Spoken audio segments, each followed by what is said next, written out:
Ketika rumah tangga dalam keadaan buruk, apa yang dilakukan? Bercerai atau bertahan? Banyak wanita yang mempertahankan kehidupan rumah tangganya meskipun dalam keadaan yang buruk, bahkan menyakiti psikisnya demi kebahagiaan anak-anak. Dalam pikirannya, jika saya berpisah, bagaimana dengan anak-anak? Apakah anak-anak bisa mendapatkan kasih sayang ayahnya? Bagaimana dengan saya? Apakah saya bisa bertahan tanpa suami? Banyak hal yang dipertimbangkan, meskipun sebenarnya hatinya sudah tak kuat lagi menahan beban. Dia sudah banyak menangis, dia sudah banyak memohon, dia sudah banyak berkorban, tetapi tak ada satupun yang membuat suaminya dapat berubah. Apa yang harus dilakukan? Terkadang perceraian lebih baik dibandingkan dengan pernikahan yang tetap ada, namun di dalamnya sudah porak-poranda. Meskipun perceraian adalah sesuatu hal yang sangat dibenci oleh Allah, tetapi Allah memberikan pilihan kepada kita untuk menentukan kebahagiaan kita. Karena terkadang perceraian bisa lebih baik dibandingkan rumah tangga yang ada tetapi merusak batin. Adapun jika perceraian harus terjadi, maka bercerailah dengan baik-baik. Lalu, hal apa yang membuat Mama Gengs harus bertekad bahwa sendiri lebih baik dibandingkan bersama? Yang pertama, apabila suami sudah berani melakukan kekerasan secara fisik maupun verbal. Suami sudah berani menampar, memukul, atau misalnya ketika marah, suami mengeluarkan kata-kata kasar. Nama binatanglah disebutkan, mencaci, menghina dari segi apapun. Maka coba berpikirlah, apakah rumah tangga seperti itu layak untuk dipertahankan jika badan dan hati Mama Gengs di rumah menjadi rusak? Ini tidak akan sehat bagi hati dan pikiran Mama Gengs. So, pikirkan dengan secara baik-baik. Apabila Mama Gengs sudah berusaha memohon kepada suami agar merubah sifatnya, namun tak ada sedikit pun perubahan yang terjadi, maka kadangkala perceraian itu lebih baik dibandingkan tetap bertahan. Kedua adalah apabila hilangnya tanggung jawab antara kedua belah pihak, baik dari suami maupun istri.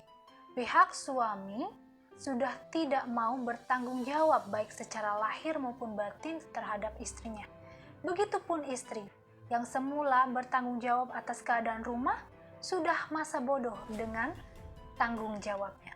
So, apabila kedua belah pihak sudah melepas tanggung jawabnya masing-masing, maka pikirkan apa yang akan terjadi ke depannya. Apakah akan terus bertahan dengan rumah tangga yang seperti itu? Atau, kalaupun harus bertahan, maka di antara kedua belah pihak harus mau berubah. Tapi kalau kedua belah pihak tetap dengan egonya masing-masing, so, apakah sehat pernikahan seperti itu? Yang ketiga adalah pisah ranjang dalam waktu yang sangat lama. Biasanya pisah ranjang dilakukan untuk introspeksi diri masing-masing dan merasa diri kehilangan. Oh, tidak ada suami rasanya begini. Oh, tidak ada istri rasanya ternyata nggak enak ya. Tapi kalau misalnya di dalam hati pasangan tersebut ketika pisah ranjang tidak ada rasa rindu, tidak ada rasa ingin bertemu, maka sudah dipastikan kemana arah pernikahan tersebut. Apabila masing-masing pasangan nyaman dengan dirinya sendiri, nyaman apabila tidak ada pasangannya di dekat mereka. Lebih baik bercerai apabila pasangan lebih mementingkan dirinya sendiri dibandingkan dengan keluarganya. Dia tidak peduli apa yang terjadi di dalam keluarganya. Misalnya, suami tidak peduli pada anaknya, pada istrinya. Yang penting dia senang dengan teman-temannya. So, apabila seorang pasangan sudah lebih mementingkan diri sendiri, tidak mementingkan kebahagiaan keluarga, dia lebih senang apabila dia bahagia sendiri, maka sudah dipastikan keluarga Anda dalam keadaan tidak baik-baik saja. Akhiri pernikahan apabila pasangan Anda lebih mementingkan orang ketiga. Ya kan? Misalnya dalam suatu hubungan, dia lebih memprioritaskan orang lain dibandingkan dengan Anda. Dia rela mati-matian berkorban untuk orang lain dibandingkan untuk Anda di rumah. So, cepat ambil keputusan apabila pasangan Anda atau bahkan Anda sudah tidak mempunyai rasa cinta dan kasih sayang. Karena sebuah pernikahan, sebuah hubungan akan terasa bahagia bila di dalamnya ada cinta dan kasih sayang.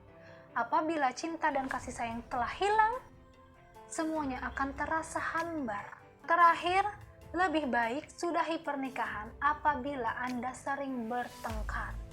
Hal-hal kecil saja membuat pertengkaran yang sangat besar. Apa nggak capek kalau tiap hari harus berantem?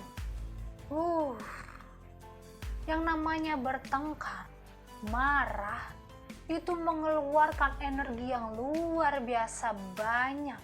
Lama-lama Anda bisa penyakitan loh. Kena asam lambung, kena darah tinggi, bahaya bagi diri Anda sendiri. Selain itu, apabila Anda sering ribut dengan pasangan Anda, ini juga tidak baik bagi perkembangan psikis anak Anda di rumah apabila mereka menyaksikan langsung kedua orang tuanya bertengkar setiap hari. Ini tidak akan sehat, karena yang namanya hubungan apabila tidak sehat, maka akan mempengaruhi perkembangan anak. Jangan sampai ini mempengaruhi mereka dan membekali sifat mereka hingga nanti mereka dewasa. Anak Anda bisa menjadi anak yang temperamen, broken home, melakukan hal-hal negatif di luar rumah, ya kan?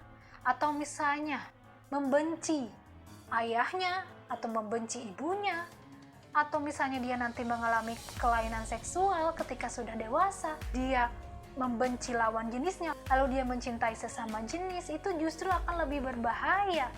So, ada kalanya perceraian bisa menjadi jalan keluar terbaik dibandingkan Anda selalu ada di dalam rumah tangga yang seperti neraka. Pikirkan secara matang-matang, minta petunjuk pada Allah, minta pendapat kepada ahlinya, datangi psikolog, minta solusi. Datangi ustadz, ustazah, minta jalan keluar. Tidak selamanya perceraian menyebabkan keburukan. Justru bisa jadi dengan adanya perceraian, bisa menyelamatkan diri Anda, juga buah hati Anda. Jangan takut berdiri sendiri. Gimana nih kalau misalnya bercerai, saya dapat uang dari mana? Selama ini suami saya yang menafkahi saya. Kalau saya bercerai, nanti hidup saya seperti apa? Saya nggak punya penghasilan, dan lain sebagainya. Berusahalah, memohon, berserah diri, meminta dengan sepenuh hati. Allah akan memberikan rezeki dari pintu yang tidak disangka-sangka. Jangan takut apabila Anda berpisah dengan suami Anda. Kuatkan diri, yakinkan diri. Ada Allah yang maha baik kepada Anda. Selamatkan diri Anda dan juga anak Anda sebelum semuanya terlambat. Sekian yang bisa saya sampaikan. Jangan bersedih, Allah ada bersama orang-orang yang sabar. Terima kasih untuk mama papa gengsi yang setia menonton video ini sampai habis. Jangan lupa untuk di like, di komen, and di share video ini ke media sosial. Dan untuk yang belum subscribe, ayo subscribe channel ini agar terus berkembang. Yang sudah subscribe, terima kasih banyak. Semoga Allah membalas kebaikan mama papa gengs di rumah. See you on next video. Wassalamualaikum warahmatullahi wabarakatuh.